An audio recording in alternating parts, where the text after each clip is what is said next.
Bom, pessoal, então vamos dar início ao conteúdo da aula de hoje. Na aula passada, nós falamos sobre fontes ideais de tensão em corrente e associação de fontes. Isso foi a parte inicial. Falamos sobre resistência elétrica, né, a lei de Ohm, e todas as implicações que a gente tem quando a gente utiliza resistores no circuito. Então, só lembrando, resistor é um elemento passivo, tem apenas a propriedade de dissipar energia, certo, no circuito. A energia que um resistor dissipa é convertida em calor, certo? Então, pelo efeito Joule. Então, ele apenas é um elemento que está lá no circuito e, né, dissipa energia. Falamos sobre como tratar a polaridade, a referência de polaridade de tensão em sentido de corrente no resistor, certo? Então, a gente viu os casos lá em que a gente tem que aplicar a convenção passiva para tratar como a gente descreve esse elemento no circuito. Falamos sobre como as expressões para cálculo da potência dissipada no resistor, né? Aqui, em particular, a gente viu que, independente, né, independente da expressão que a gente utiliza, certo? Se a gente aplica a convenção passiva corretamente, a gente vai sempre obter valores positivos para a potência dissipada no resistor, que é coerente, certo, com o modelo físico do elemento, né? Então, é um elemento que nunca não tem capacidade de fornecer energia. Logicamente, ele só pode estar consumindo energia no circuito. Então, todas as expressões, né, independente, se você utiliza as convenções corretamente, você sempre vai obter, né, que a potência de um dado resistor ela é positiva, porque pela convenção que a gente adota, potência positiva é sempre para elementos, ocorre para elementos que estão consumindo energia. E, por fim, a gente falou das leis de Kirchhoff, né, a lei de Kirchhoff das correntes e a lei de Kirchhoff das tensões, como sendo aí, né, dois, assim, conceitos fundamentais que a gente vai utilizar na disciplina inteira, certo? E, basicamente, juntamente com os modelos físicos dos dispositivos, né, essas leis, elas resumem, basicamente, toda a física, né, toda a física que está acontecendo no circuito, que é, obviamente, oriunda das equações de Maxwell, ela está resumida nessas leis aí, mais os modelos físicos de comportamento dos elementos, né? Então, a princípio, com as leis de Kirchhoff e os modelos de elemento, você deve ser capaz de resolver qualquer dos circuitos, né? Mesmo sem saber os métodos que a gente vai ver adiante, né? Porque esses métodos são, vamos dizer assim, estratégias para você facilitar a resolução dos circuitos, mas todo o ferramental, né, matemático e físico que a gente precisa, certo, para descrever o comportamento do circuito já foi dado para vocês, né? Então, vamos dizer assim, de posse das leis de Kirchhoff e dos modelos dos dispositivos, você é capaz de escrever as equações que descrevem o comportamento de qualquer circuito, certo? Desses que a gente vai estudar nessa disciplina, dos que a gente estuda nessa disciplina, e os métodos que a gente vê, né, no decorrer da disciplina para tratar esses circuitos são, na verdade, metodologias que a gente adota para facilitar a resolução, o trabalho com circuitos que são mais complexos, certo? Por que isso acontece? Porque se você aplicar diretamente as leis de Kirchhoff, né, e os modelos dos elementos, pode ser que um dado circuito fique muito complexo do ponto de vista matemático para você trabalhar, certo? Então, a gente quer sempre simplificar ao máximo esse tratamento para reduzir o tempo, né, otimizar o tempo que a gente gasta com na análise de circuitos. Então, essa é a função dos métodos que a gente vai ver mais à frente na disciplina. Bom, hoje a gente fala sobre fontes dependentes, né, ideais de tensão em corrente, cálculo de resistência equivalente, de associação de resistores, né, e Se der tempo aqui, a gente fala sobre circuitos divisor de tensão, né, e circuito divisor de corrente, que são alguns circuitos básicos aí utilizados, bastante utilizados, são conceitos bastante utilizados, principalmente em eletrônica, por uma série de razões. Então, a gente vai ver por quê. Bom, esse conteúdo de hoje, ele já está aí no capítulo 2 e 3 do livro-texto da disciplina.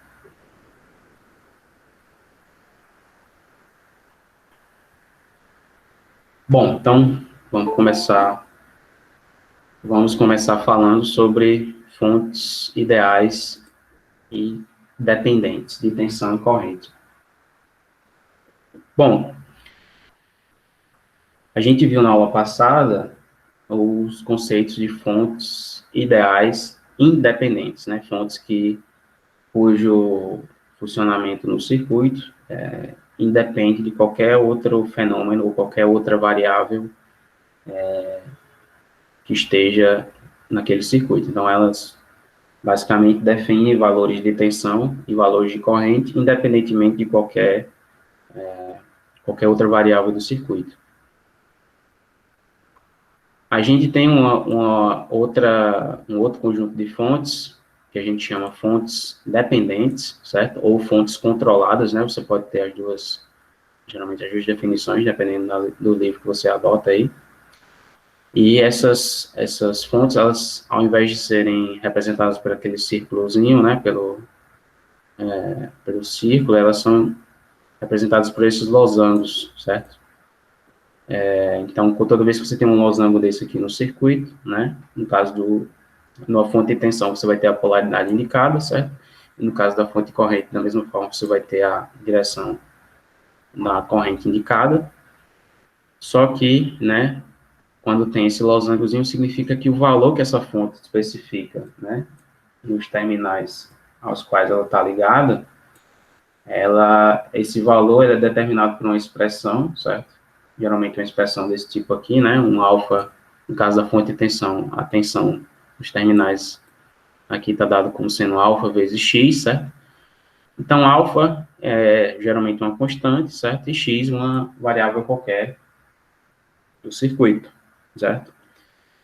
Da mesma forma, para a fonte de corrente, o valor que essa fonte de corrente vai especificar entre dois terminais aos quais ela está conectada no circuito vai ser dado por uma constante, né? Aqui no caso, essa constante está especificada como sendo beta, vezes y, e y também é alguma variável que você tem no circuito, certo? Então, por que essas fontes são chamadas fontes dependentes? Bom, porque os valores de grandeza elétrica que elas determinam no circuito, esses valores são dependentes de outras variáveis do circuito, certo? E são dependentes por relações que a gente conhece, né? Então, toda vez que você tem uma fonte dessa no circuito, você tem que especificar qual é a relação e qual é a grandeza que ela está, a qual ela está atrelada, certo? Por que elas continuam sendo ideais? Bom, elas continuam sendo ideais porque uma vez que você sabe quem é essa, por exemplo, aqui na fonte de tensão, né? Uma vez que você sabe quem é x, né? E você conhece alfa, né? Porque alfa é um parâmetro que lhe é dado, né? Você vai automaticamente determinar esse valor de Vs, então essa fonte vai especificar Vs, né, como sendo a diferença de potencial entre os dois pontos que ela está conectada, de forma ideal, né, então não vai ter vamos dizer assim, nenhum outro comportamento do circuito que faça com que essa fonte mude o valor dela ou não estabeleça esse valor de tensão aqui entre esses dois terminais, dado que você conhece X, certo? Mesma coisa para a fonte de tensão de corrente dependente. Então, são dois conceitos, né? São duas fontezinhas aí que a gente tem e que são muito comuns, certo? Bom, na prática, num circuito prático, né? Porque você tem porque esse modelo de fonte dependente é útil? Não, geralmente você utiliza essas fontes aí para modelar, tem alguns dispositivos eletrônicos, né? Por exemplo, o transistor. Quando você vai analisar um transistor em circuitos eletrônicos, certo? Utilizando a teoria de circuitos, você vai ter que obter um modelo, né, de elemento para aquele dispositivozinho. Vocês vão ver isso na disciplina de dispositivos eletrônicos, certo? E esses modelos geralmente envolvem, né, tensões ou correntes que são controladas por alguma variável do circuito, ou são controladas por alguma corrente ou por alguma tensão, certo? E aí, esses modelos, né, vão utilizar fontes dependentes de corrente e de tensão. Então, essa é uma das aplicações que você tem para esses dois conceitos aí que a gente está vendo agora. Se você tiver um circuito, por exemplo, um circuito de sensoriamento, certo?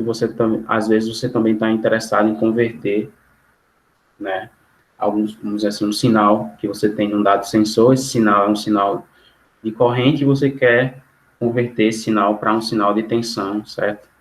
Então, você também pode, né, às vezes, utilizar fontes de tensão controlada ou dependentes, né, ou fontes de correntes controladas ou dependentes, como sendo uma ferramenta para modelar conversões de grandezas aí, conversões de grandezas elétricas em circuitos que estão fazendo sensoriamento, por exemplo, certo? Então, aplicação também que você tem. Então, vocês vão ver muito essas fontes aqui quando você chegar na disciplina de dispositivos em eletrônica, porque lá os elementos de circuitos novos que você não está avaliando, né, investigando, vão requerer modelos desse tipo, ok? Bom, então, tem um problema aqui para a gente resolver, certo? Então, vou dar aí 3 minutinhos para vocês irem pensando, né, no, como resolver esse problema aí, e a gente volta e avalia. Vejam que esse problema, ele engloba aí associações, tem fontes de corrente e tensão, certo? E tem fontes dependentes e independentes. Então, a gente vai ver aí como a gente trabalha com esse problema, certo? E vocês podem ir fazendo aí, podem começar a pensar como resolver isso aqui, e a gente, assim, daqui a 3 minutos, a gente volta e resolve, certo? Enquanto vocês vão trabalhando nele aí, eu só vou preparando as coisas aqui pra gente resolver.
Bom, pessoal, vamos analisar esse circuito que a gente tem aí, certo?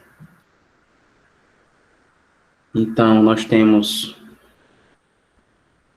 esse circuito aqui que nos foi dado, né? Veja que a gente tem fontes ideais independentes de corrente aqui, fontes ideais independentes de tensão e uma fonte de corrente dependente, certo?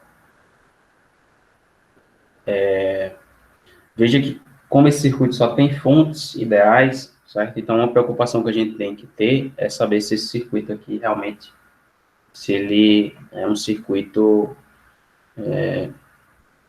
que está coerente, certo? Se ele realmente está de acordo com as condições que a gente tem para utilizar as leis de Kirchhoff, certo? As condições para esse circuito aqui ser tratado pela teoria de circuitos. E é aquela coisa, né? Então, a gente tem que verificar se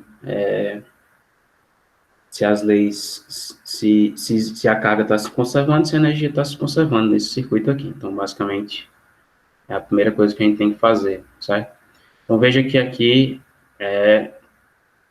tem duas informações. Então, a informação que essa tensão aqui, V0, ela é 100 volts, e a gente tem a informação que essa corrente G aqui, a corrente que está passando por essa fonte de tensão aqui é 12 amperes, certo? Nesse sentido aqui. Então, essa é a primeira coisa que a gente tem que prestar atenção, certo? Bom, vamos fazer uma análise aqui, certo? Da associação dessas fontes. Então, aqui eu tenho uma fonte de corrente, né? Associada em série com uma fonte de tensão. Então, isso aqui, a princípio, não tem problema, não existe nenhum, tem problema nenhum com isso aqui, certo? A associação de fonte de tensão e corrente não vai causar nenhuma ambiguidade no circuito. Aqui é a mesma coisa. E aqui só tem essa fonte de corrente dependente, certo? Porém, se a gente observar, né, os ramos que a gente tem no circuito, então, esse ramo aqui, a corrente que passa por aqui está definida arbitrariamente por essa fonte independente, certo? A corrente que passa aqui está definida arbitrariamente por essa fonte independente, e a corrente que passa nesse ramo aqui, né, ela está também definida arbitrariamente por essa fonte, só que essa fonte é uma fonte independente, certo? Então, pelo fato, né, nos 3 anos você tem a corrente definida arbitrariamente, a gente tem que ver se esse arbitramento, né, se as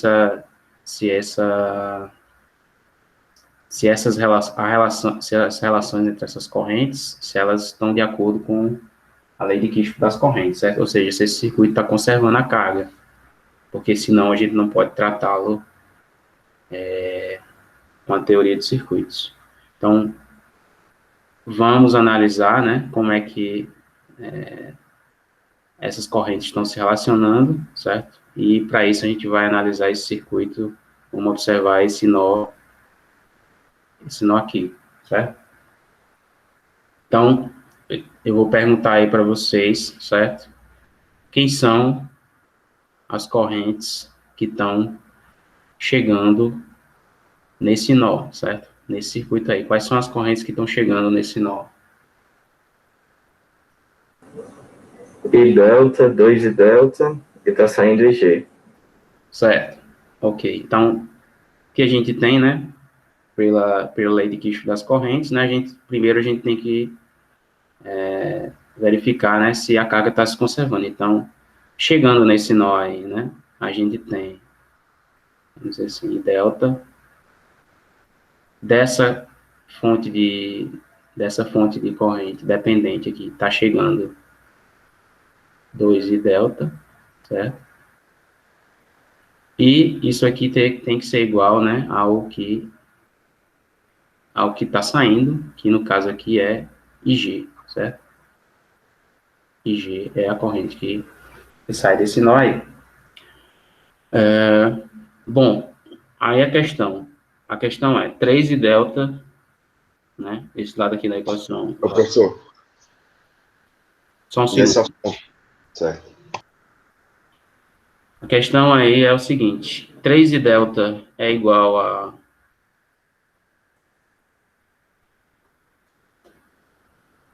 3 I delta é igual a IG nesse circuito. Se for, né, então a lei de Kirchhoff das correntes tá obedecida e existe conservação da carga, certo? Se não for, a gente já tem um problema nesse circuito. Então, o que é que vocês acham? Eu acho que é, porque I de delta vale 4. Então, exatamente, né? Então, veja que I delta, né, é essa corrente que está subindo aqui nesse ramo, certo? Nesse ramo aqui do circuito. E o que acontece? Essa corrente aqui, ela é determinada unicamente por essa fonte de corrente aqui, né? 4 amperes. Então, I delta, na verdade, equivale 4 amperes, certo? 3 vezes 4 dá 12, né? Então, IG tem que ser, né? Para esse circuito aqui ser conservar a carga, IG teria que ser igual a 12 amperes. Mas aqui nos foi dado, né, que IG é igual a 12. Então, esse circuito aí, né, não está violando, né, não tem nenhum problema com relação à lei de Kirchhoff das correntes, certo? Então, a gente pode, a princípio, trabalhar com ele. Como eu falei também, essas associações aqui de a lei de Kirchhoff das tensões, né, essas associações de fonte aqui, não trazem nenhum problema, certo? Para o circuito. Então, isso aí a gente tá tranquilo quanto à lei de Kirchhoff das tensões. Alguma dúvida com relação a isso aqui?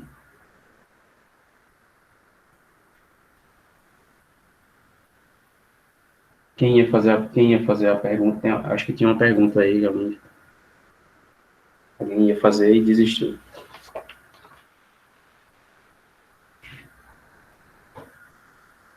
Bom, tudo bem. Então, vamos ver se a gente resolve esse circuito aqui, certo?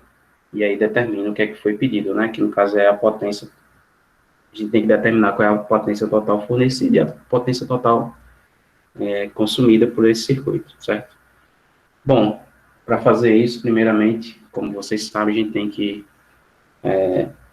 definir as referências onde a gente não conhece ainda, certo? Então, eu vou pegar esse circuito aqui. Primeira coisa que eu vou fazer, eu vou chamar essa tensão aqui em cima dessa fonte. Vou colocar essa polaridade para essa tensão, certo? E vou chamá-la de V2, certo? Então, essa aqui é a minha fonte, a minha tensão sobre essa fonte de corrente, certo? Nessa fonte aqui, eu vou adotar essa polaridade aqui, certo? Eu vou chamar isso aqui V1. Essa corrente aqui passando por aqui é I delta, então polaridade de tensão e direção da corrente está definida aqui, então aqui não tem um problema. Aqui também tem a mesma corrente G, está descendo aqui por essa fonte de 60 volts, então não tem problema. E aqui, do lado da fonte dependente, né, você tem V0 e tem a corrente também estabelecida, certo? Então não tem problema. Bom, agora a gente precisa calcular a potência fornecida, né? Para isso a gente precisa determinar aí quem é V2, certo? E quem é V1. Então a gente conhece todas as diferenças de potencial aí, né? A gente conhece V0 foi dado, essa fonte aqui nos dá essa diferença de potencial aqui diretamente, essa fonte aqui nos dá essa diferença de potencial diretamente, porém a gente não conhece nem a diferença de potencial em cima dessa fonte de corrente aqui, nem a diferença de potencial em cima dessa fonte de corrente aqui de 4 amperes. Então, o que a gente precisa fazer é resolver esse circuito aqui para determinar essas duas variáveis aqui que a gente desconhece, certo? E aí, poder resolver, né, ou calcular as potências para cada um desses elementos aqui. Então, o que é que a gente pode fazer, né? Primeiramente, vamos colocar aqui o que a gente já sabe, né, para esse circuito. Então, a gente sabe que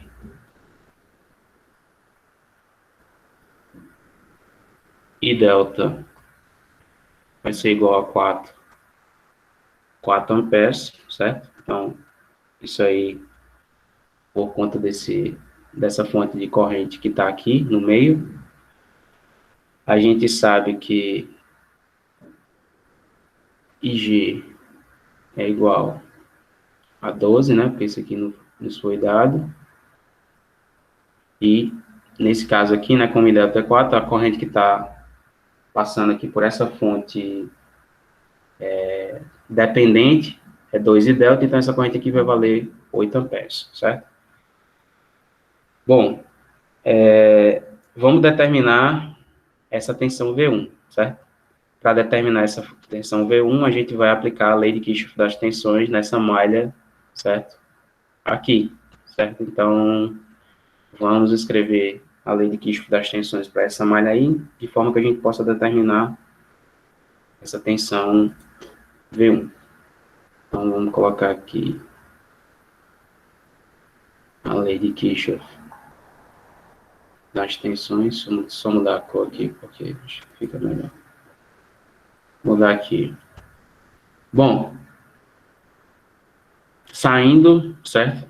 Eu vou sair desse nó aqui, fazer o percurso nessa malha aqui e voltar para o mesmo nó, esse nó aqui da fonte de 4 amperes. O que é que vai acontecer? Então, eu vou admitir que aumento de tensão eu vou atribuir o sinal negativo, certo? E queda de tensão o sinal positivo, certo? Para a gente estar de acordo aí com a convenção que o livro adota. Então, se eu saio daqui, né, eu começo com menos, né, porque tem um aumento de tensão aí, então menos V1, certo? Vou ter uma queda de 80 volts, né, então mais 80, certo? Quando eu descer aqui, eu tenho uma segunda queda de tensão, né, então mais V0, e aí quando eu descer aqui, eu fechei a malha, então isso aqui tem que ser, pela lei de Kirchhoff das tensões, tem que ser igual a zero, certo? Bom, eu sei quem é V0, né? V0. A gente não está no sentido contrário da queda de tensão, não vai ficar negativo, não? V0. Aí entra um fator de confusão da convenção passiva. Então, veja, a convenção passiva só afeta expressões que envolvem tensão e corrente simultaneamente, certo? Como aqui eu estou apenas, eu estou apenas preocupado com o sinal da tensão, certo? Então, isso aqui não tem nenhuma corrente envolvida. Se não tem nenhuma corrente envolvida na determinação dessa grandeza aqui, então a convenção passiva, ela não entra ainda, certo? Então, ela não como não é uma expressão que relaciona tensão e corrente, então não preciso, a convenção passiva não se aplica. Entendi. Ficou claro? Se fosse um resistor aqui, certo? Aí eu tivesse que utilizar a lei de Ohm para determinar essa tensão com relação à corrente, aí sim eu teria que adotar um sinal negativo, porque pela lei de Ohm, né, a lei de Ohm relaciona tensão e corrente, e aí você teria que observar qual é a direção de referência. E aí determinar o... Ok? Tá bom. Então tem algumas perguntas aqui, né? Caso analise LKC, se der ok, pode começar a resolver o problema. Assim, veja, a questão da lei de Kirchhoff das correntes era a única pendência que a gente tinha nesse circuito aqui para analisar a viabilidade, né? Por quê? Porque a gente sabe que a associação de fonte de tensão e fonte de corrente em série não cria problemas, certo? Do circuito.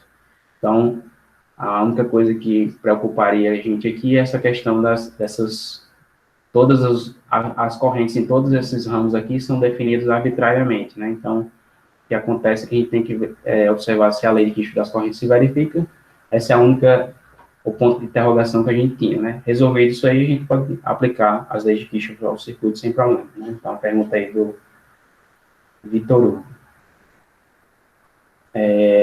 Aí o João Victor de Souza, como como se tivesse determinado o sentido da malha como horário, certo? Sim, aqui a gente está percorrendo a malha aqui no sentido horário.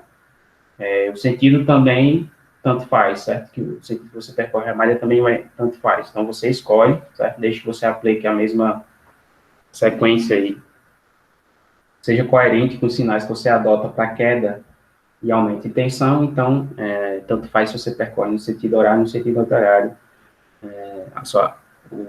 vai dar na mesma, né? Vamos dizer assim. Bom, então essa primeira equação que a gente obteve aí, né? O que é que a gente tem? Então, a gente tem menos V1 mais 80, certo? E esse valor aqui foi dado para a gente, né? Então, isso aqui vale 100 volts. Isso aqui é um dado do problema. Então, daqui a gente já sabe que V1 vai ser igual a 180 volts, certo? Então, a queda de tensão nessa fonte aqui, de corrente, né? Que eu determinei, 180 volts, certo? Quando eu dei o sinal positivo aqui na minha resolução, significa que a polaridade que eu arbitrei aqui, essa polaridade aqui está correta, certo? Então, essa realmente é a polaridade dessa fonte, dessa tensão, dessa fonte de corrente. Vamos determinar agora V2. Para determinar V2, a gente faz o mesmo processo, né? Então, vamos recorrer aí à lei de Kirchhoff das tensões. Então, como é que a gente faz aqui? Vamos pegar essa malha, né? Vamos pegar essa malha aqui.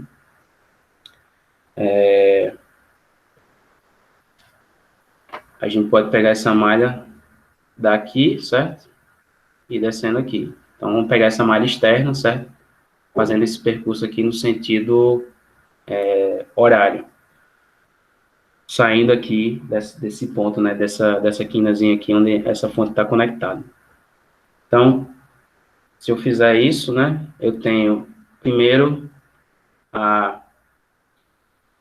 uma queda de tensão, né? Então, eu tenho, nessa direção que eu adotei, eu tenho uma queda de tensão, então, sinal positivo, então, 60 volts, queda de tensão.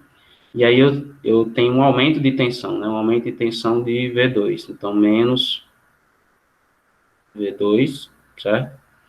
E aí, quando eu desço pelo ramo da fonte dependente de corrente, eu tenho, de novo, uma queda de tensão. Então, sinal positivo. Então, mais V0, fechei a malha, isso aqui tem que ser igual a zero pela lei de Kirchhoff das tensões. Então, daqui eu tenho que 60, né? Menos V2 mais 100 é igual a zero, ou seja, V2 vai ter que ser igual aí a 160 volts. Certo? Então, aqui a gente já sabe as duas variáveis que eram desconhecidas para a gente, né? V2 e V1. Com V2 e V1, né? Todas as tensões, valores de tensão e todas as correntes são conhecidas. Então, agora a gente pode calcular a potência para cada um desses elementos aí. Certo? Veja que V2... Professor, Pois não? eu só queria que você explicasse de novo, porque, tipo, na ponta da flechazinha aqui, da fonte de corrente, é mais, né, nessa de 4 ampere. Só que na ponta da outra de V2, né, é menos. Só se você pudesse explicar de novo. Certo. Porque, Veja, vamos recapitular a questão das referências, né? As referências para escolher antes de resolver o circuito, certo? As referências que você adota para polaridade de tensão e direção de corrente, para aquelas variáveis que são desconhecidas no circuito, no caso aqui a gente não conhece V2 e V1, então a polaridade que eu adotar aqui para resolver o circuito é arbitrária, então eu escolho a polaridade que eu quiser, certo? Aqui eu escolhi apenas por conveniência, assim, eu poderia ter realizado, vamos dizer assim, eu poderia ter trocado essas polaridades aqui, poderia ter colocado menos aqui e mais aqui, e poderia ter colocado menos aqui e mais aqui, certo? Que não tem diferença, porque essa é a referência que eu estou adotando, certo? Para resolver esse circuito. Se eu tivesse adotado as referências opostas, o que é que iria acontecer? Quando eu resolvesse as equações, eu ia obter aqui um sinal negativo para V1 e aí eu obtenho um sinal negativo para V2, indicando que as referências que eu escolhi, certo? Ou seja, a posição do positivo e negativo aqui, da polaridade da tensão, elas, na prática, estão invertidas, certo? Entendi, Então, obrigada. essa escolha aqui, antes de você resolver o circuito, né, isso está lá no material da primeira aula, né, é escolha de quem está analisando o circuito, certo? Então, você arbitra, você dá um chute, né, e como essas polaridades vão estar no circuito real, e aí resolve as equações, certo? E aí avalia o sinal das respostas que você obteve. Se você obteve sinais positivos, significa que aquela polaridade que você chutou está correta, certo? Se não, se o sinal for negativo, significa que aquela polaridade está invertida, né, no caso das tensões. Ok? Então, veja que aqui eu poderia ter escolhido a mesma, vamos dizer assim, colocar negativo, positivo aqui, nessa direção aqui da corrente, poderia ter colocado negativo aqui e positivo aqui, certo? Para ficar, vamos dizer assim, eles ficariam iguais no circuito, né, com relação à direção da corrente. E aí eu iria obter V1 positivo, certo? E V2 eu iria obter negativo, certo? Indicando que a polaridade estaria invertida aqui, ok? Bom, vamos agora para o cálculo das potências, né? Então, deixa eu só ver aqui como dá para fazer isso aqui.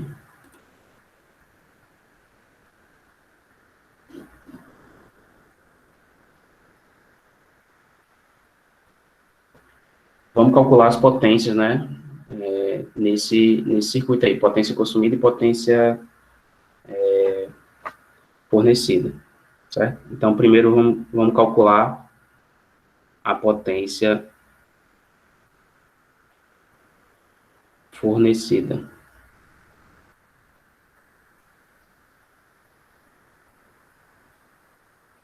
Bom, observando os sinais que a gente tem aí, certo? Para a polaridade da tensão, certo? E as direções das correntes, quem são os elementos que estão fornecendo energia aí nesse circuito? Quem é que consegue apontar? Quem são os elementos que estão fornecendo energia? 60 volts, 4 amperes e 2 de delta. Exatamente. Então, veja, vamos observar aqui a fonte de 60 volts, né? A fonte de 60 volts, eu tenho a corrente vindo nessa direção aqui, certo? Especificada por essa fonte, então a direção da corrente eu conheço, e a polaridade também é conhecida, certo? Então, essa fonte aqui, a corrente, ela está indo na direção do aumento do potencial, significa que essa fonte aqui está fornecendo potência, certo? Então a primeiro termo aqui que a gente pode colocar na potência fornecida, né, seria menos por conta da conversão passiva, né, então aqui você tem corrente na direção do aumento da tensão, então tem que ter um menos na expressão, e tensão vezes corrente, né, no caso a tensão é 60, e a corrente aí vale IG, certo? Então esse é o primeiro termo primeiro elemento que está fornecendo potência.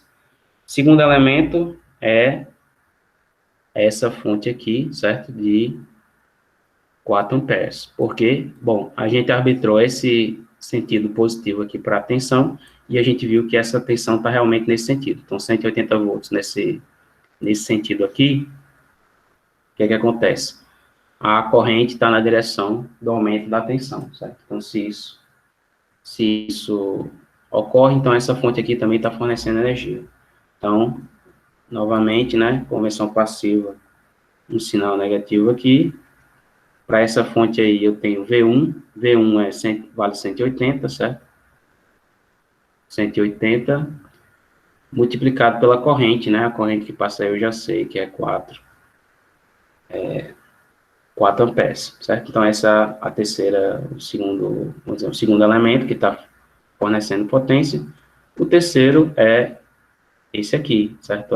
O terceiro é a fonte de de corrente dependente, certo? Então, essa fonte de corrente dependente, ela especifica o sentido da corrente nessa direção, e a gente sabe que a polaridade e o valor de V0 foram dados, né? Então, a corrente aqui está na direção do aumento do potencial, então, significa que essa fonte está fornecendo energia, certo? Então, aqui, sinalzinho negativo, conversão passiva, certo? O valor de V0, a gente sabe que é 100, né? Deixa eu só... 100 volts, multiplicado pelo valor da corrente, que vai ser 2 e delta, certo?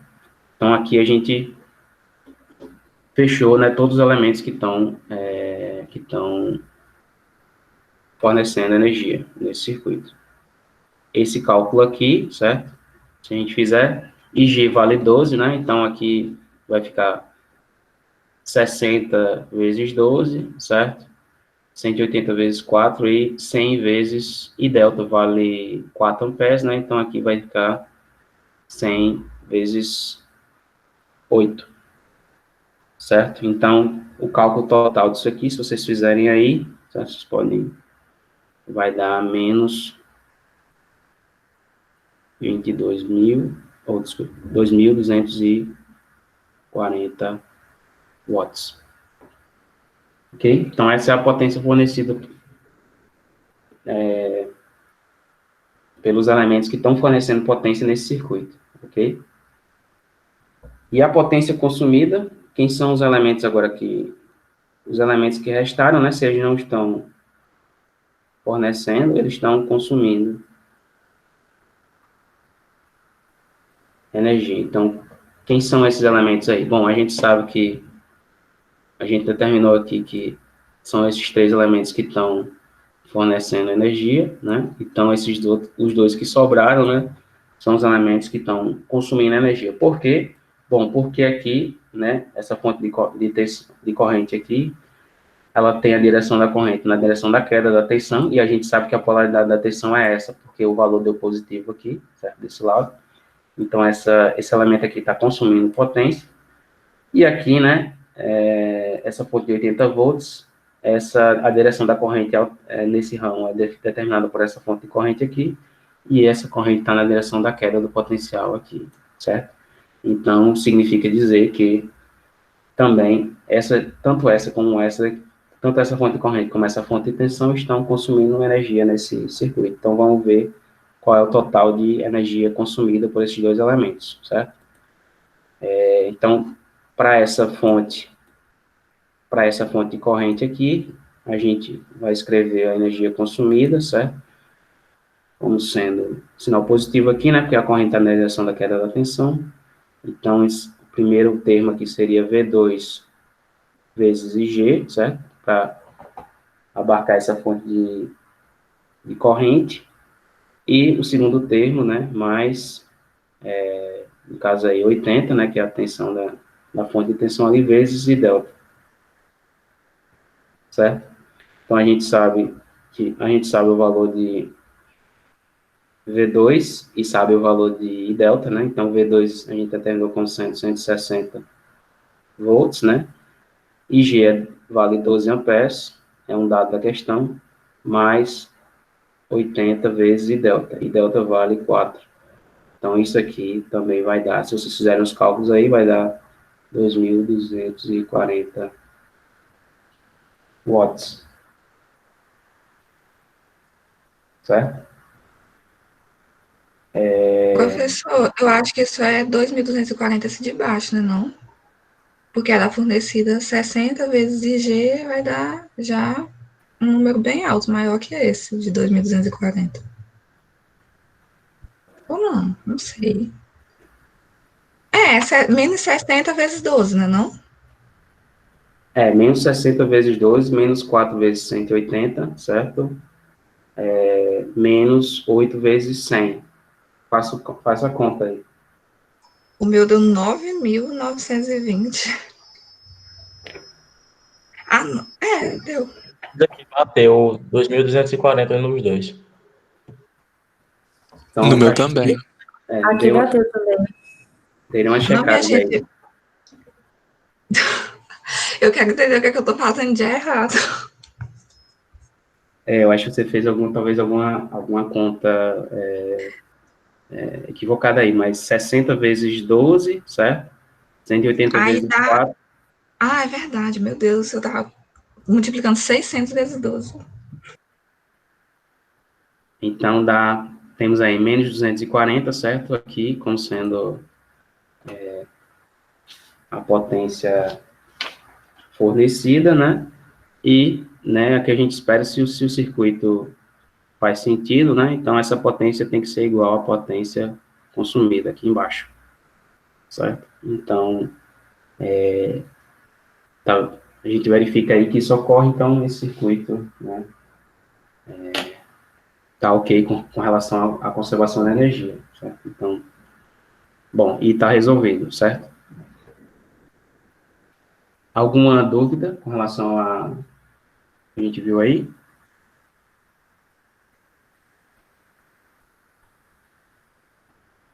Então, pessoal, é aquela coisa, né, que eu falei. As regras são muito simples para você. Nas primeiras aulas, vocês vão ver que a gente sempre fala de alguns conceitos que são simples, são conceitos simples, né, de você entender, são bem definidos. Porém, esses conceitos vão se acumulando, certo? No decorrer das aulas. E aí, quando você vai resolver um circuito, você sempre vai precisar basicamente tudo que você viu até aquele momento. Então, aqui, veja, a gente utilizou todos os conceitos, né? Convenção passiva, a questão da referência da polaridade e da direção da corrente, todos esses conceitos que a gente vai vendo, a gente vai aplicando na resolução dos circuitos. Então, quando você vai estudando, assim, parece simples, mas o acúmulo de coisas, assim, pode deixar o seu trabalho mais complicado. Então, o ideal é que nessa disciplina você sempre vá tentando acompanhar, certo? Para não sempre estar se habituando a utilizar esses conceitos, e aí quando vocês forem resolver o circuito, você não vai ter dificuldade, né, de interpretação, né? Então, a gente já viu aí que essa questão da polaridade pode ser, e tende a ser um fator de confusão para vocês, certo? E isso quer dizer, para você sanar, né, essas dúvidas, você tem que fazer os exercícios, então não tem muito o que fazer nesse sentido, certo? Então, vão fazendo os exercícios do livro, que, à medida que vocês vão se acostumando com os conceitos, vai ficando mais fácil de resolver os circuitos, certo?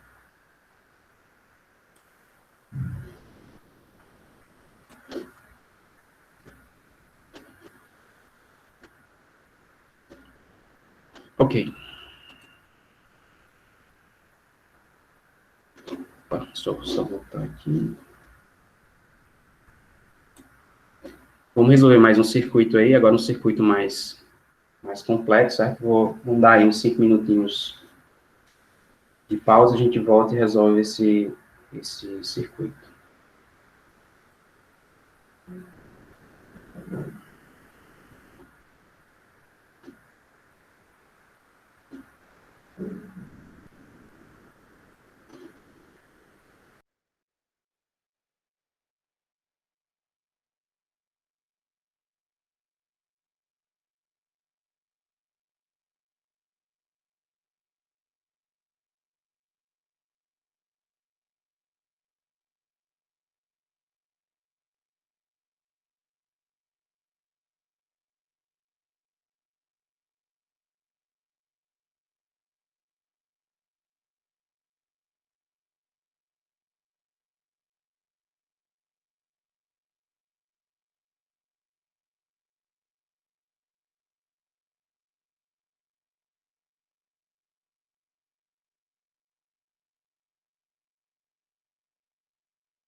Bom, pessoal, vamos ver esse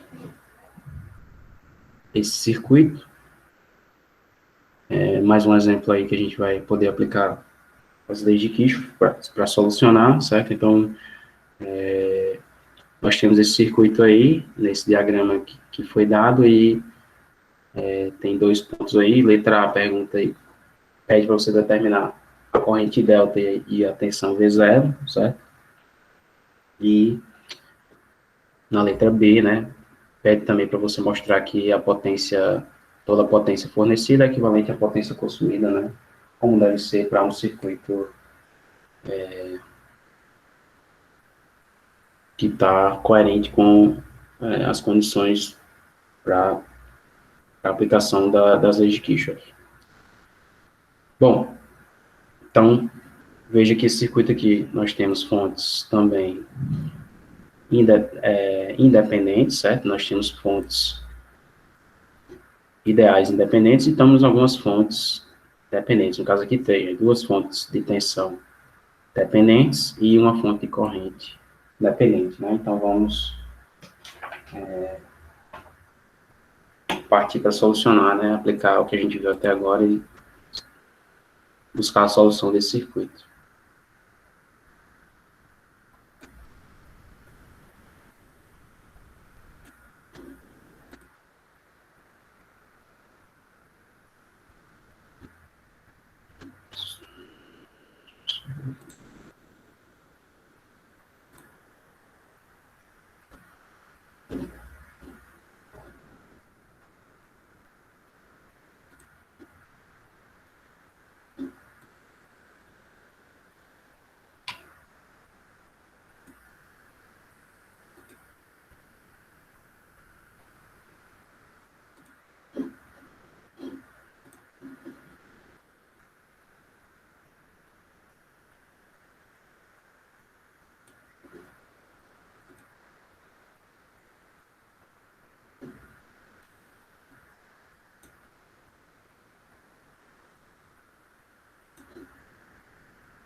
Ok. Então, a gente tem aqui o diagrama do circuito, né? E a gente vamos resolver aí, determinar as grandezas que foram pedidas. Bom, então veja que esse circuito aqui, ele tem, né, várias malhas, né, que a gente pode utilizar para aplicar a lei de Kirchhoff das tensões, e também tem vários nós aqui que a gente pode utilizar para obter equações via lei de Kirchhoff das correntes, certo? Então, a primeira coisa que eu vou fazer, né, eu vou pegar essa malha que eu tenho aqui, certo? Veja que essa malha contém essas 2 fontes e esse resistor aqui, certo? E vou aplicar a lei de Kirchhoff das tensões para essa malha aí, certo? Então, eu vou ter uma equação para esse trecho do circuito. Então, vamos adotar o sentido horário também, certo? Então, se a gente aplica a lei de Kirchhoff das tensões nesse caso aí, o que é que a gente vai obter? Bom, eu vou adotar como convenção, né, que se eu estou passando por elemento e se a tensão está aumentando, eu associo a o aumento de tensão um sinal positivo, de novo, para estar coerente com o que o livro adota lá, certo? Então, aqui, se eu passo por essa primeira fonte de tensão aqui de 50 volts, eu estou aumentando a minha tensão, o valor da diferença de potencial, então aqui eu vou adicionar o sinal negativo, certo? Bom, de novo, é uma escolha de quem está resolvendo o circuito, né? Você pode adotar sinal negativo para aumento de tensão ou pode adotar sinal positivo para aumento de tensão, certo? Desde que o sinal que você adota para queda de tensão seja diferente do sinal que você adota para aumento de tensão, tanto faz, né? Aí fica a gosto de a mesma coisa da questão da referência de polaridade, certo? Ok, uma coisa que eu esqueci de fazer aqui, na verdade, antes de aplicar a lei de Kirchhoff das tensões, a gente tem que determinar, né, quais são as referências que a gente quer adotar. Então, vou colocar algumas referências aqui nos elementos que não tem todas as referências definidas, né? Então, vamos ver aqui. Bom, Nessas duas fontes, eu não tenho ainda uma referência para a direção da corrente, certo? Então, eu vou pegar e vou colocar uma referência nesse sentido aqui, vou chamar essa corrente de I1, certo? Então, essa aqui é a minha referência para esse braço aqui, tanto essa fonte de 20, tanto essa fonte dependente como a fonte independente, elas estão sendo passadas pela mesma corrente, então, referência é a mesma para as duas. E delta já está sendo a referência de corrente para esse resistor aqui, então falta só a polaridade da tensão. Então, vou colocar a polaridade arbitrar dessa maneira aqui, certo? Nessa fonte de 5, essa fonte dependente 5i sigma, né? Falta a direção da corrente. Então, vou colocar também uma corrente nesse sentido aqui, vou chamar de I2.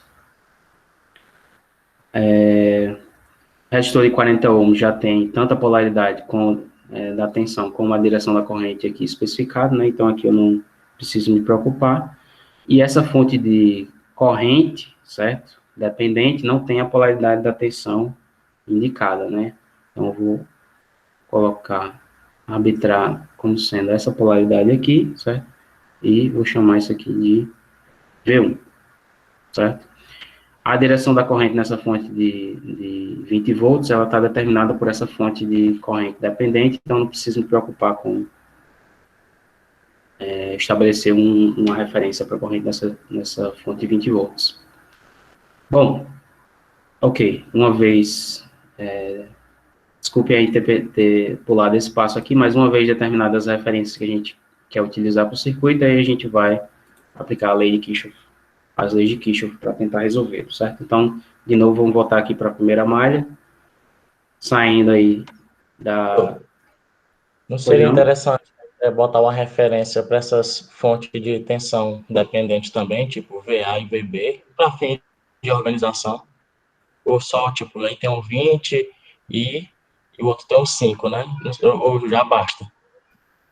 Você pode, se você quiser, você pode chamar vamos dizer assim, VA e VB para essas fontes aí, fica mais, assim, vamos dizer assim, fica mais detalhado, né, quando você faz isso, poderia, sim, mas aqui no caso a gente, como os valores dela já estão especificados aqui, a gente vai utilizar os valores como sendo, vamos dizer assim, aí no caso, toda a informação dela já está presente aqui, então a gente não precisa, assim, colocar uma outra variável, seria só a questão da nomenclatura mesmo, certo? Mas, assim, se você achar interessante e ficar mais simples para você entender como você está aplicando a resolução, sim, certo?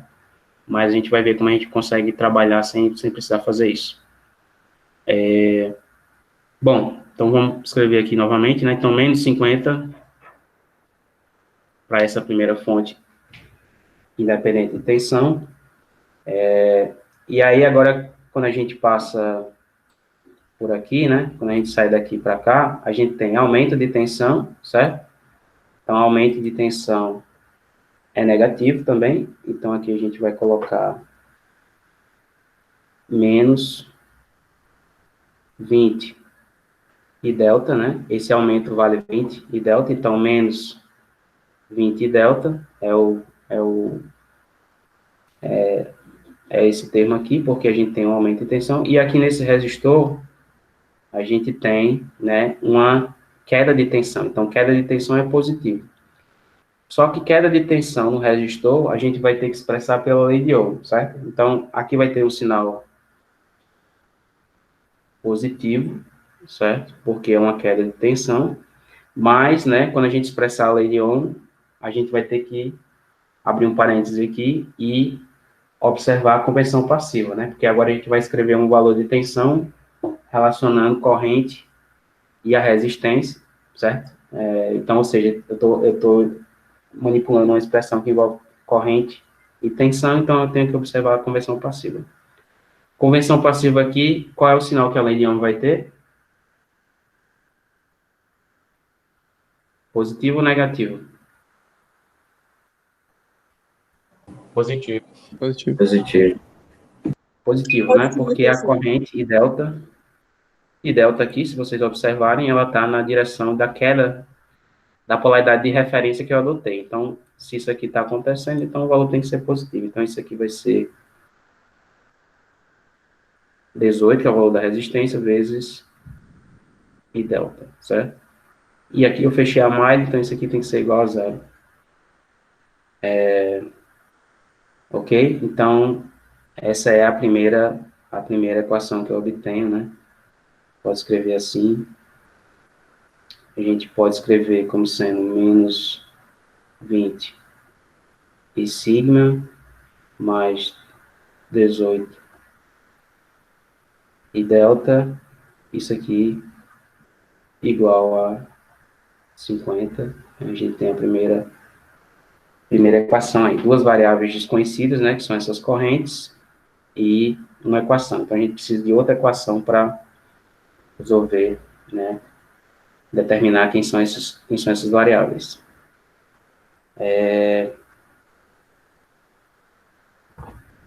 Ok.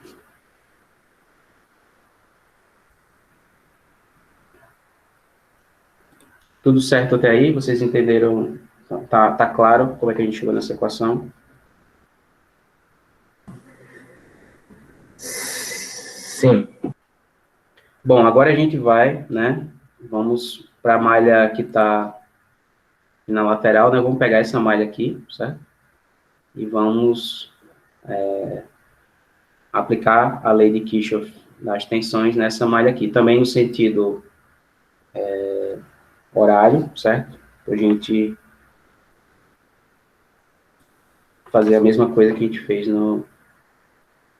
na malha anterior. Então, LKT nessa malha aí. Então, a gente começa aqui subindo aqui por esse resistor, né? Veja que a polaridade aqui está menos mais, então estou indo na direção do aumento da tensão, certo? Eu estou indo na direção do aumento da tensão, então isso aqui tem que ser negativo, certo? Então aqui eu tenho menos, a gente já sabe que pela lei de Kirchhoff, pela lei de Ohm, né? O sinal aqui tem que ser positivo, porque a corrente está na direção da queda da tensão aqui. Então aqui, esse sinal de menos continua na expressão, porque a lei de Ohm tem um sinal positivo, certo? Então, menos está aqui porque eu estou indo na direção do aumento da tensão e a corrente está na direção da queda da tensão, de referência, certo? Bom, segundo trecho aqui, eu tenho uma queda de tensão, certo? Então, a queda de tensão que vale... Eu não sei porque esse 18 ficou negativo, porque não seria a queda de tensão aí? Seria um aumento de tensão, né? Porque a gente está indo no sentido, o sentido que a gente está percorrendo a malha é o sentido horário, certo? Se eu vou no sentido horário, eu tenho menos, estou indo do menos para o mais aqui, certo? Uhum. Nessa malha aqui, quando eu venho aqui, eu venho do mais para o menos, certo? Então, aqui, sinal positivo. Aqui eu estou indo do menos para o mais, então, sinal negativo, certo? Porque eu estou indo na direção do aumento da tensão. Uhum. Entendi. Okay? Bom, segundo termo, aqui, como é que a gente escreve? A gente escreve, tem uma queda de tensão, certo? Então, aqui a gente vai escrever sinal positivo, e essa queda de tensão vale π e sigma, certo? Então, está aqui a fonte, essa fonte está incluída aqui, sinal positivo, porque a gente está na direção da queda, certo? Da tensão. E aí falta esse resistor aqui de 40 ohms para a gente finalizar, certo? Bom, se eu desço aqui por esse resistor, eu estou indo na direção da queda da tensão, né? Então, direção da queda da tensão, sinal positivo aqui, certo? E aí, bom, essa tensão é a tensão V0, certo? Mas eu posso expressá-la como pela lei de Ohm, certo? Então, vou abrir um parênteses aqui. Lei de Ohm. Sinal positivo ou sinal negativo para a lei de Ohm aí, de acordo com a convenção passiva? Positivo. Positivo, né? Porque no sentido que a polaridade de referência da tensão é essa daqui, o sentido de referência da corrente é essa daqui, e a corrente está na direção da queda. Então, isso aqui diz que eu tenho que utilizar um sinal positivo para a lei de Ohm. Então, isso aqui vai valer 40 e sigma. Fechei a malha, então isso aqui tem que ser igual a zero pela lei de Kirchhoff das tensões. Então, veja que aqui eu tenho uma segunda equação que só tem I delta e sigma, certo? Então, daqui eu vou obter a segunda equação que eu preciso para resolver esse sistema, certo? Então, aqui eu tenho 45 e sigma, certo? Menos 18 e delta, isso aqui tem que ser igual a zero. Então, essa aqui é a minha equação número 2. Duas equações, né? Duas incógnitas, é um sistema linear, certo? Então, o que é que acontece aqui? A gente consegue resolver esse sistema, certo? Então, aqui eu posso isolar, pego essa equação aqui, isolo qualquer uma dessas variáveis, né? Substituo aqui, determino a variável que sobra, e aí volto e resolvo, certo? Bom, se vocês fizerem aí as contas, né? Resolver esse sisteminha, vocês vão ver que vocês vão obter o valor de I sigma igual a 2 ampere, certo? E o valor de delta vai ser igual a 5 ampere, certo? Amperes. Interpretando, né, as soluções que a gente obteve, né, com relação às referências que estão lá no circuito, soluções obtidas têm sinal, as duas têm sinal positivo, certo? Significa dizer que o sentido arbitrado, tanto para I delta como para I sigma aqui, é o sentido correto dessas correntes no circuito. Ok? Então, isso aqui está dizendo para a gente que realmente esse chute que a gente deu aqui na referência da corrente está correto. Bom, e agora falta a gente determinar V0, né? Porque é isso que a questão pede. Então, quem seria V0 aí no caso? Quem é V0? 80. Então, V0, né? É a tensão em cima desse resistor aqui de 40 ohms, que significa dizer que eu posso usar a lei de Ohm para determinar quem é essa tensão. Então, eu posso escrever isso aqui como sendo 40 vezes I sigma, certo? Sinal, como a gente já discutiu, sinal positivo para a lei de Ohm, porque pela conversão passiva, porque a corrente aqui está na direção, a referência da corrente está na direção da queda de tensão de referência, certo? Então, sinal positivo. Então, isso aqui vai nos dar um valor de V0.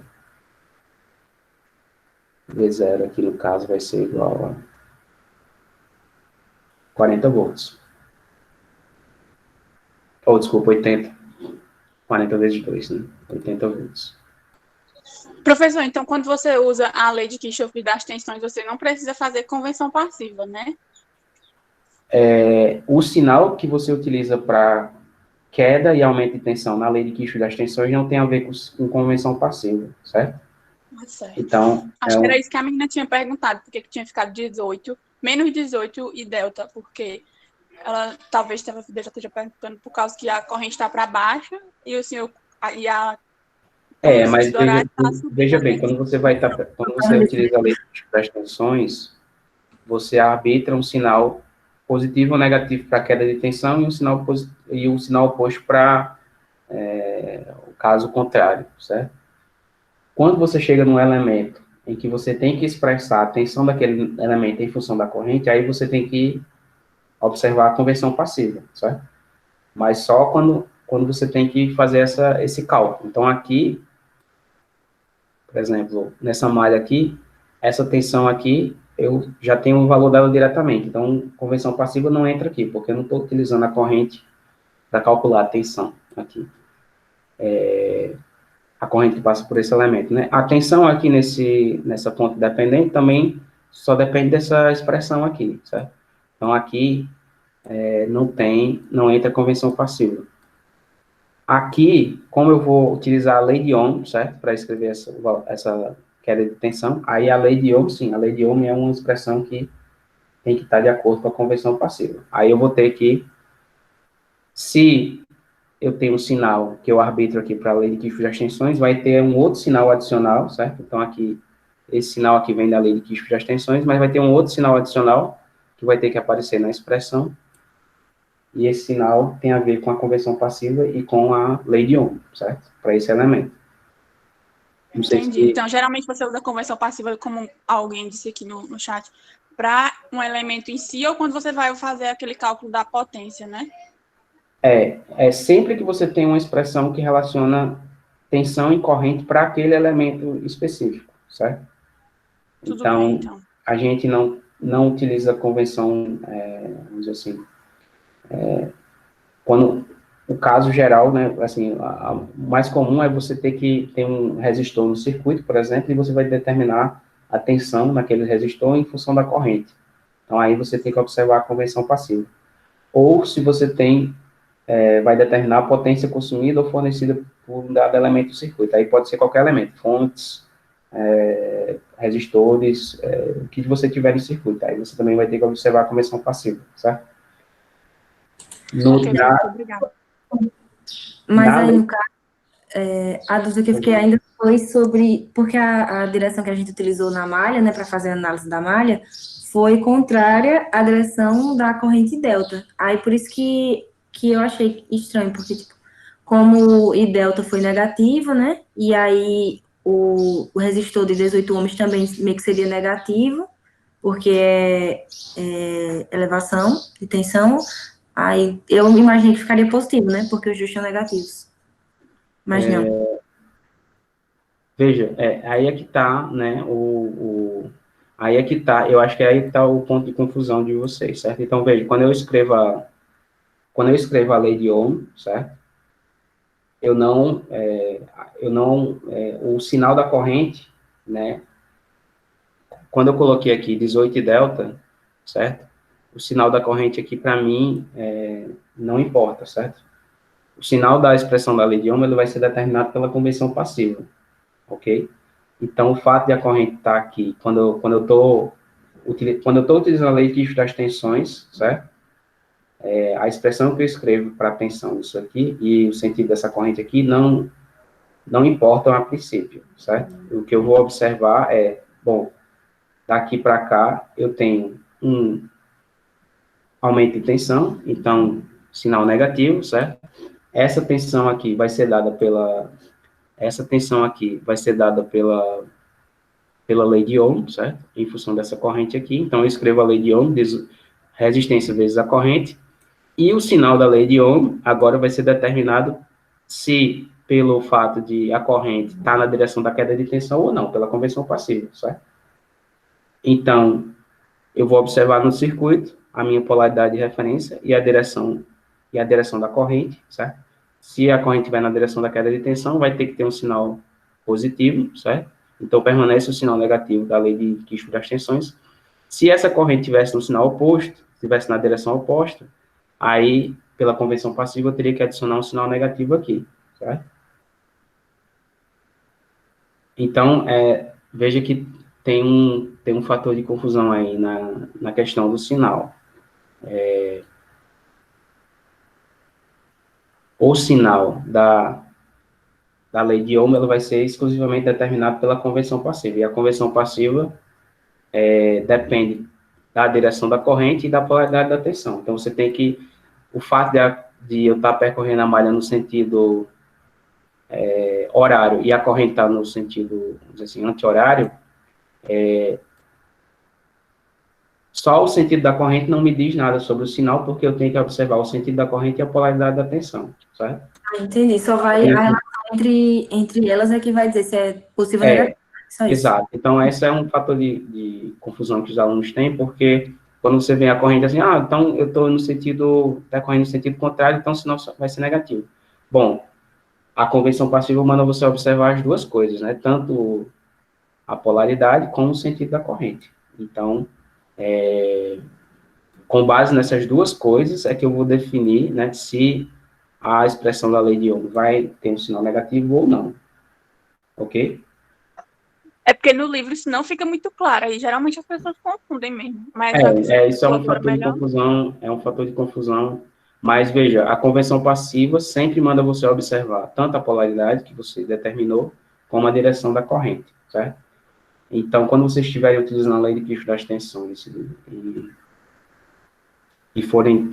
e tiverem confusão com esse sinal aqui, lembre-se que sempre tem um sinal da lei de Kirchhoff das tensões e sempre vai ter um sinal da convenção passiva se você estiver escrevendo expressões de tensão em função de corrente, ou vice-versa, certo?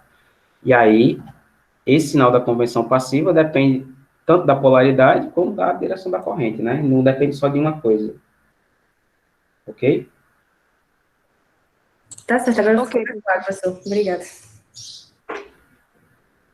Ok, então esse valor de tensão aí que a gente determinou das respostas que eram pedidas, né? Eram pedidas para a gente determinar V0 e sigma, né? Se eu não me engano. Então aqui a gente chegou no valor de 80 volts para V0 e sigma já está aqui, né? 2 amperes.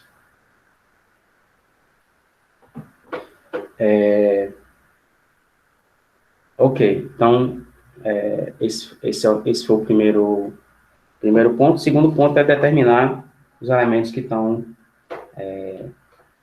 consumindo e fornecendo potência nesse circuito, né? Potência consumida e potência fornecida. Então, vamos ver aqui. Só um segundo.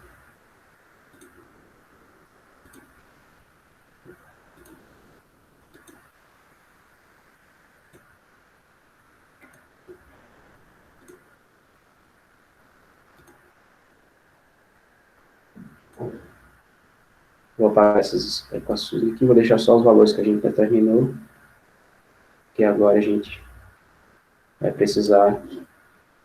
Bom, pergunta: todas as variáveis que a gente precisa saber do circuito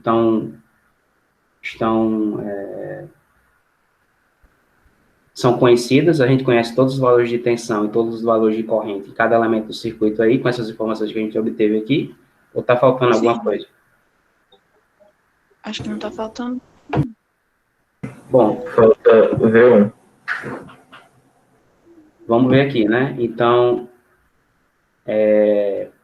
bom, a princípio ainda não determinei quem é essa corrente aqui, né? Eu sei quem é I sigma, sei quem é I delta, certo? Isso aqui tá ok. V0 aqui, eu sei porque eu sei a lei, eu aplico a lei de Ohm aqui. Essa tensão aqui eu também sei. Então, esse elemento aqui a gente pode calcular a potência que esses resistores estão dissipando. Só que a gente ainda não conhece I1 e 2 também, a gente não conhece. E ainda falta conhecer essa tensão, certo? Em cima dessa fonte de corrente dependente aqui, certo? Essa corrente que passa por aqui, né? Tanto por essa, a corrente que essa fonte aqui está fornecendo e a que passa por essa fonte aqui, a gente já sabe, porque a gente sabe quem é I delta, certo? Então, falta determinar essa corrente aqui e essa diferença de potencial para a gente ter todas as informações necessárias para calcular a potência de todos os elementos aí, certo? Então, o que é que a gente pode fazer para a gente determinar essas variáveis que estão faltando, né? Vamos utilizar a lei de Kirchhoff das correntes para a gente obter mais algumas equações aí, certo? Então, a primeira coisa que eu vou fazer, eu vou pegar esse nó aqui de baixo. Veja que isso aqui está todo mundo no mesmo potencial, certo? Então, todos esses elementos estão conectados a esse mesmo ponto aqui, certo? Então, significa que isso aqui, tudo isso aqui é um nó do circuito, certo? Então, eu vou aplicar a lei de Kirchhoff das correntes nesse nó aí, para a gente determinar aí as correntes que a gente não, uma das correntes que a gente não tem aí conhecimento. Então, lei de Kirchhoff das correntes nesse nó aí, Quem são as correntes que estão chegando no nó? I1. E delta, e φ, e E 8 delta e está delta. chegando, né? E sigma também está chegando, então soma aqui I delta mais I sigma. E E 8 e 2. 8 e delta também está chegando, né? Mais 8 e delta é outra corrente chegando no nó. Tem mais alguma corrente chegando? Não. Não, né? Igual Então, a isso aqui tem que ser igual à corrente que está saindo. No caso aqui, I1, certo? Então, dessa equação aqui da lei de Kirchhoff das correntes, a gente já tem diretamente quem é o valor, quem vai ser o valor de I1, porque a gente sabe quem são essas correntes aí. Então, I delta, né? 5, I sigma vale 2, e aqui a gente tem 8 vezes I delta, né? 8 vezes 5. Então, isso aqui vai dar quanto? 47. 47. 47 amperes, né? Então, I1, agora eu conheço. Falta I2, né, das correntes. Então, I2, para determinar I2, eu vou pegar e vou buscar aqui um nó que tenha, que I2 esteja envolvido, né, no meio da história, né? Então, vamos ver aqui. Bom, se eu observo esse nó aqui, né, nesse nó aqui, I1 eu já conheço, I delta eu conheço também, e I2 é a única corrente que está associada a esse nó aqui que eu desconheço. Então, eu posso utilizar a lei de Kirchhoff das correntes e esse nó aí para solucionar, né? Então, eu vou pegar esse nó aí agora.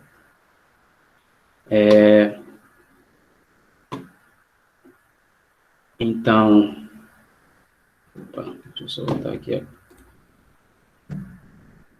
Anterior. Como é que fica a equação da lei de Kirchhoff das correntes para esse nó aí? E 1 igual a I delta mais I2. Exatamente, né? Então, chegando no nó, a gente tem essa corrente 1. Saindo do nó, a gente tem I delta e 2, certo? Como a carga tem que se conservar, isso aí tem que ser verdade. Bom, daqui a gente só não conhece quem é I2, né? Então, aqui eu posso isolar I2 como sendo I1 menos I delta. Então, isso aqui me diz que I2 vai ser igual a 42 ampere. Não é isso?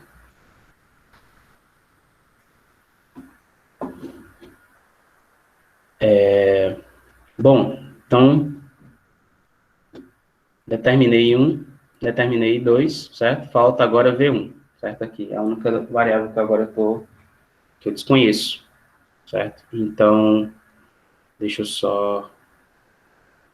Eu vou fazer aqui, como é que eu faço? Eu vou anotar aqui quem é... Não precisa nem anotar, eu vou só apagar aqui. Vou apagar isso aqui.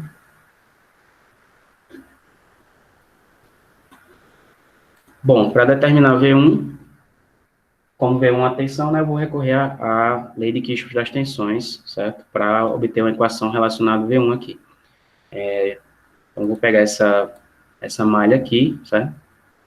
E vou aplicar lei de Kirchhoff das tensões nessa malha, né? Todas as variáveis aqui eu já conheço, só desconheço quem é V1. Então, eu vou obter uma equação aí que vai me dar V1. Bom, lei de Kirchhoff das tensões, naquela última malha ali, como é que vai ficar? Quem é o primeiro termo? Vamos dizendo aí. P1.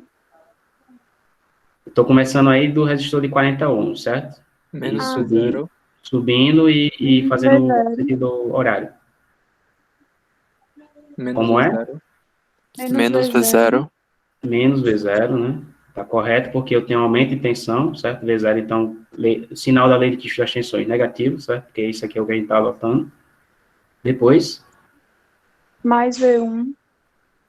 queda de tensão V1, né? Então, sinal positivo, mais V1. Depois, Mais 20. Mais 20 igual a 0. mais 20. Isso aqui igual a 0, porque fechou a malha. Ok. Bom, V0 a gente já sabe quem é, né? Quem é o valor Quem é o valor de V0? 80. Então, 80 mais V1 mais 20 igual a 0. Menos Então, 80, no caso. quem é V1? 100. Menos 100. Professor, seria o menos Não é 80. menos 80, 80, não? não, professor? Sim, desculpa, eu esqueci o sinal aqui, menos, o menos, né? É, Então, vai dar 60. quem é V1 aqui? 60 volts. Então, temos aí, né, a última variável que a gente precisava determinar, V1, está determinado aí, então 60 volts. É comum, é um erro comum que quando vocês estão trabalhando com circuitos, você tem uma fonte de corrente, certo?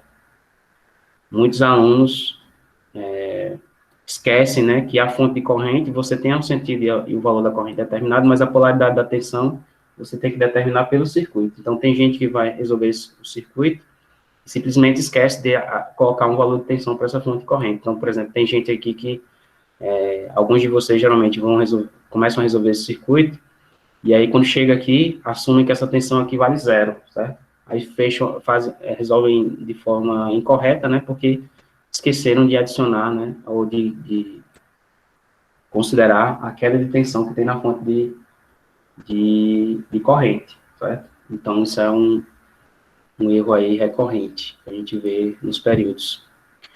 Bom, agora que a gente determinou todos os parâmetros aí que a gente precisava, né, a gente precisa determinar agora quem são os elementos que estão consumindo e quem são os elementos que estão fornecendo potência. Então, vamos só marcar aqui no circuito, eu vou indicar aqui, e vocês indicam, eu vou indicar o elemento e vocês indicam se ele está consumindo ou fornecendo potência, certo? Essa fonte aqui, consumindo ou fornecendo? Fornecendo. Fornecendo, né? Fornecendo por quê? Porque em 1, aqui deu 47, certo? Sinal positivo, significa que essa direção aqui da corrente arbitrada está correta, certo? Então, a corrente aqui está indo no sentido do aumento da tensão, então a gente tem que esse elemento aí está, vou colocar aqui um F, para indicar que ele está fornecendo, certo? Essa outra fonte aqui, consumindo ou fornecendo? Fornecendo também.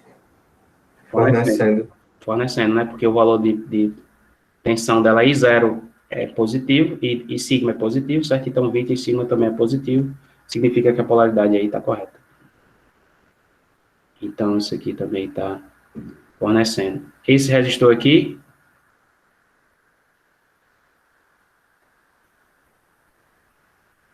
Positivo? esse resistor está consumindo ou está fornecendo potência? Consumindo. Tá. Consumindo, professor. Consumindo, né? Não tem nenhuma situação em que você tem um resistor fornecendo potência. Então, o resistor tem que estar sempre consumindo potência. Então, isso aqui está consumindo, isso aqui também está consumindo, né? Essa fonte aqui de tensão, Consumindo. dependente, consumindo, né? Veja, corrente 2, a gente obteve um sinal positivo para I2, certo? Então, esse sentido aqui está correto. E essa corrente está indo na direção da queda de potencial. Então, esse elemento está consumindo potência.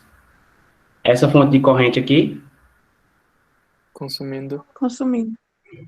O professor está fornecendo, porque está invertida a polaridade. Porque tinha dado menos 60 lá na conta. E o senhor botou 60. é menos 60 ou é 60? É 60, professor. O meu deu 60 aqui. É 60. É 60 mesmo. Eu acho que é 60, viu? Bom, se não for, os cálculos vão dar errado, né? Então, a potência consumida, mas pelo que a gente viu aí, o sinal é positivo, certo? Essa polaridade se mantém, ela não está invertida. Se essa corrente está na direção da queda da tensão, então esse aqui também está consumindo. E essa fonte aqui, né, obrigatoriamente também está consumindo, porque a corrente que passa aqui está passando aqui, então ela também está na queda de tensão. Então, aqui, os dois estão consumindo, certo? Então, a gente tem aí dois elementos fornecendo energia, né? Isso aqui, certo? E temos outros elementos aqui, todos os outros estão consumindo, certo?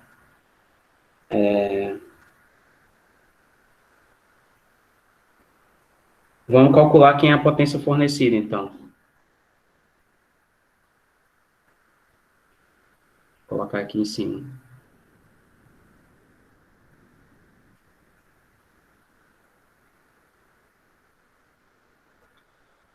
Quem é a potência fornecida aí? Como é que a gente faz o cálculo? Menos 50 vezes I1. Menos 50 vezes I1. Lembrando que eu estou escrevendo uma expressão de potência, certo? Convenção passiva, corrente na direção do aumento de tensão, sinal negativo aqui. Ok. E a segunda fonte que está fornecendo energia é essa fonte dependente aqui, certo? Essa fonte aqui. Então, qual é o segundo termo aí? Como é que eu escrevo? 20 sigma vezes I1 menos Menos 20 que sigma vezes I1, né? O valor da corrente vezes isso aí. Quanto é que dá isso aí? Vocês fizeram um cálculo aí rapidinho. 4.230 negativo. Então, aqui vai dar 4.230 watts, certo? Negativo para indicar que essas fontes, esses elementos estão fornecendo potência, certo? Ok. Então, veja que a gente determinou esse valor de potência fornecida, o valor de potência consumida, naturalmente, vai ter que bater. Então, quando vocês calculem os valores de potência consumida, né, para todos esses elementos aqui que a gente marcou que está consumindo, vocês vão ver que a soma tem que dar também 4.230, obviamente vai dar positivo, porque a conversão passiva vai, se vocês aplicarem corretamente, né, aplicando corretamente, vocês vão ver que vocês chegam no sinal positivo. Ok? Então, De boa, professor. veja que as regras que a gente tem para análise de circuito são regrazinhas que, no final das contas, são bem simples, mas o acúmulo, vamos dizer assim, o acúmulo dessas convenções que a gente tem para polaridade de tensão, sentido de corrente, lei de Kirchhoff das tensões, lei de Kirchhoff das correntes, e aí, convenção passiva, certo? Tudo isso aí, se você não pratica, né, a resolução dos circuitos, você vai acabar tendo dificuldade, né, e se confundindo na hora de obter as equações para solucionar o circuito. Então, quer dizer, a solução para isso, né, é exercício, certo? Então, por isso que você vê no final do capítulo do livro, você tem bastante exercício para fazer, e isso tem relação com a prática que você precisa, certo? Para sanar, vamos dizer assim, para solidificar esses conceitos, certo? Na sua abordagem. Então, como eu falei, né, é uma disciplina que todos esses conceitos que a gente utilizou na resolução desse circuito, por exemplo, vão estar sendo utilizados sempre que a gente, para qualquer método que a gente vai ver, né, na disciplina. Então, são conceitos, vamos dizer assim, fundamentais e básicos que vocês têm que ter bem claros na cabeça como utilizá-los. Alguma dúvida com relação a esse...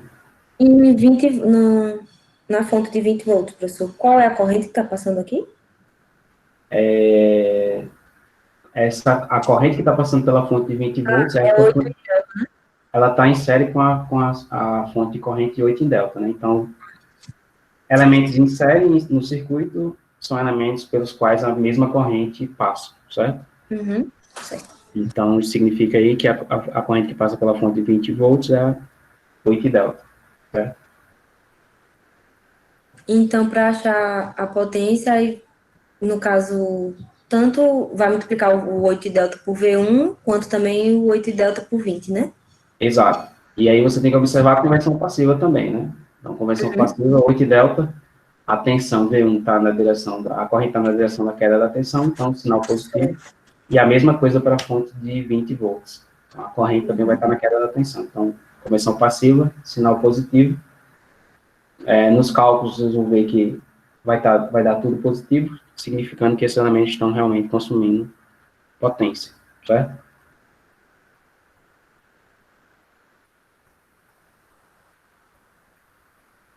Ok? Alguma dúvida a mais? Eu não tenho dúvida, professor. Ok, bom, então, eu acho que por hoje, vou dar uns avisos. Eu coloquei no Moodle, eu coloquei um fórum lá, adicionei um fórum lá de perguntas e respostas. Então, se vocês tiverem dúvidas, né, sobre enfim, qualquer assunto da disciplina, ou mesmo sobre exercícios ou prazos, etc., vocês podem ir lá no Moodle, tem várias opções, né? Eu acho que vocês podem mandar uma mensagem para mim diretamente pelo chat lá, ou vocês podem escrever lá no fórum, né? Eu acho que vocês todos devem ter acesso, escrever e colocar a pergunta lá, e depois, né, quando eu for ver, eu respondo. Então, é uma ferramenta a mais que a gente tem aí para utilizar. Outra coisa é que eu coloquei lá um link, certo? Para um repositório que eu tenho eu estou colocando um material lá que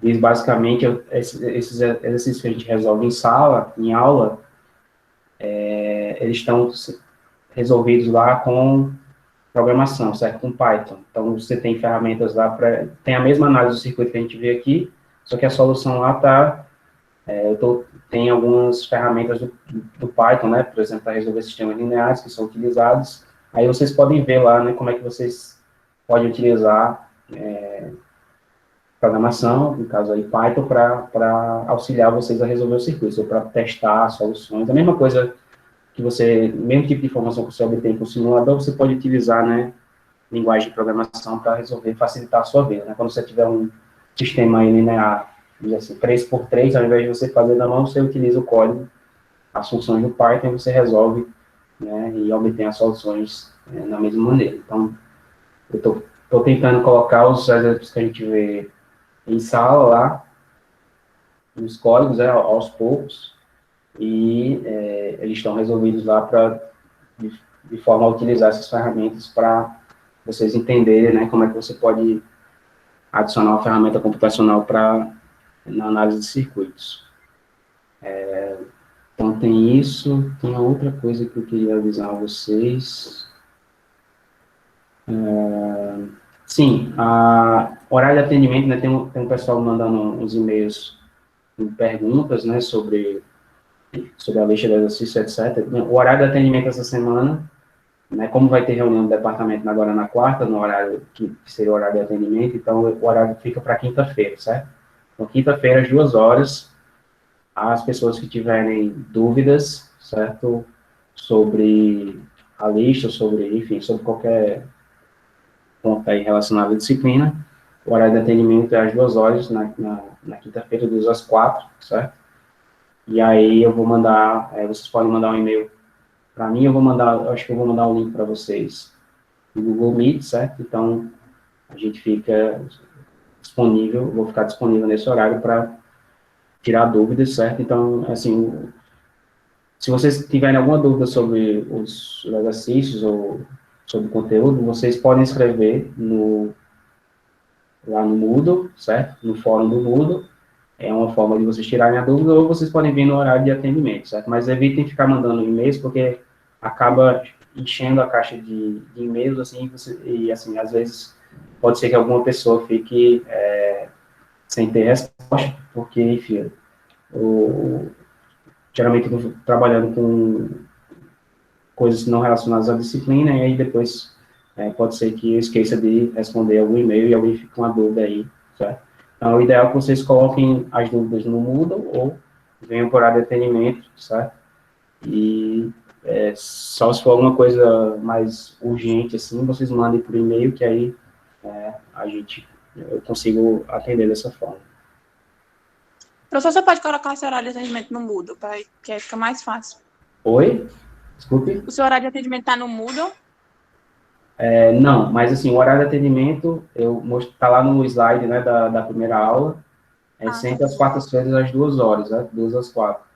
Eventualmente, se tiver reunião do departamento, como é o caso de amanhã, certo, da Assembleia do Departamento, aí esse horário passa para quinta-feira, certo? Mas é só eventualmente, porque essa reunião só acontece uma vez por mês, em média, certo? Ok? Bom, pessoal, se alguém tem mais alguma dúvida, então a gente, hoje por hoje, termina por aqui, certo? Então, próxima aula, a gente continua aí com o conteúdo da disciplina. Então, vou parar aqui a gravação e até quinta-feira.